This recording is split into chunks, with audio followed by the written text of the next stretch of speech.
Welcome back to the channel and welcome back to another quick pick prediction video.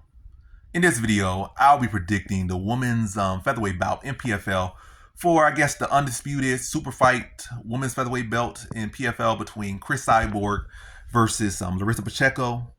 And how do I feel about this one right here? I'm going low confidence Cris Cyborg to beat Larissa Pacheco. And yeah, I think one good thing for Cyborg is that this is at featherweight. I feel like Larissa Pacheco's best weight class is 155. So I think 145 is, she didn't look her best at 140. Later on in the season she looked better at 145 than she looked in that season. But I think at her best she looks her best at 155.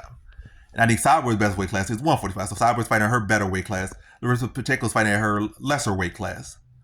And also Larissa Pacheco struggled with Julia Budd, who Cyborg dispatched her pretty easily.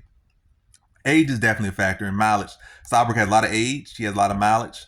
She's been on the top. We talk about greatest women fighters of all time, greatest MMA, this and that. And Cyborg is one of them. We forget that. We try to go like, oh, Valentina Shevchenko's this, so this person, that person, this person, Ronda Rousey. If Cris Cyborg did not, Cris Cyborg would still be the woman's GOAT if she didn't fight Amanda Nunes. She didn't need to fight Amanda Nunes. Amanda Nunes needed to fight Cris Cyborg. And I hope Cris Cyborg got paid well for that fight. She got dogged, but I hope she got well paid because she didn't need to fight Amanda Nunes to prove that she was GOAT of MMA. She put her crown on the line for the sport of it. She didn't need to do that. She could have just retired and left. Because she's been on top of the game. I think she only lost one MMA fight, and that was to Amanda Nunes.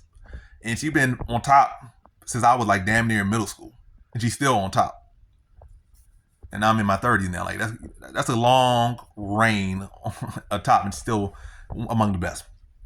But yeah, I think Cris Cyborg is the better striker. She can't afford to go out there, like the Man Nunes fight and just throw her technique out the window. And I don't think she will. I think she'll fight more. Matter of fact, I don't know. Can you really trust Cyborg to do that? Even when I look at some other fights in Bellator, she has the skills.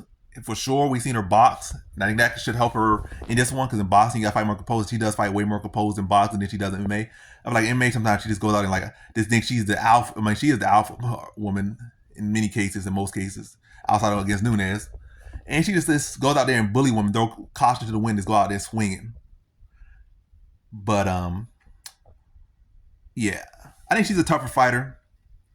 They're both tough, but I think Cyborg's tougher. She has more 5-round experience, and I think she's a more technical striker.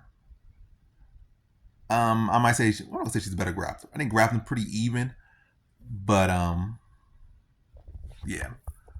Basically, I was gonna say Larissa Pacheco's bigger and younger, but I feel like Cyborg's more technical, and I feel like she has more legit heavy hands. Pacheco has heavy hands, but Cyborg's power is different, as we have all seen. Well, at least people that have been watching following Cyborg.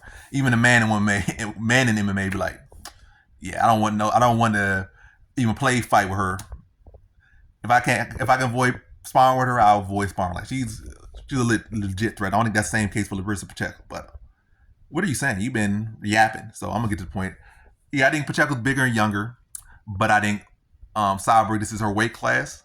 She's still the more technical striker. She has far more experience, and I think she'll be able to break down Pacheco over the course of the fight. And I think she finishes off in the third round. But competitive fight, but I think Cyborg's experience at the high level will come through.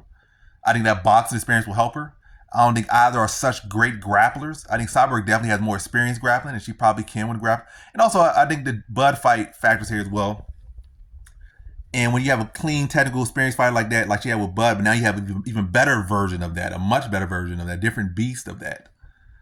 I think you're going to start to see the holes in Pacheco's game. It's not like the same with Kayla Harrison, where you can address the grappling some bit, and then you just be better striking. And Kayla Harrison striking is still very patchy, still, this down you going with a legit striker. And I feel like that's another thing. I feel like she hasn't really went with such legit strikers as Cyborg. She kind of went with some smaller women here and there, a lot of grapplers, like smaller grapplers, couple okay strikers with no real pedigree. Now you're going with for a long time, the best women's MMA fighter by far, but now the second greatest woman fighter of all time in Cyborg. And I think Cyborg will be able to break her down and put her away in the third round via TKO, but a fun, exciting fight up until that point. So in this one, I got Cris Cyborg via third round TKO.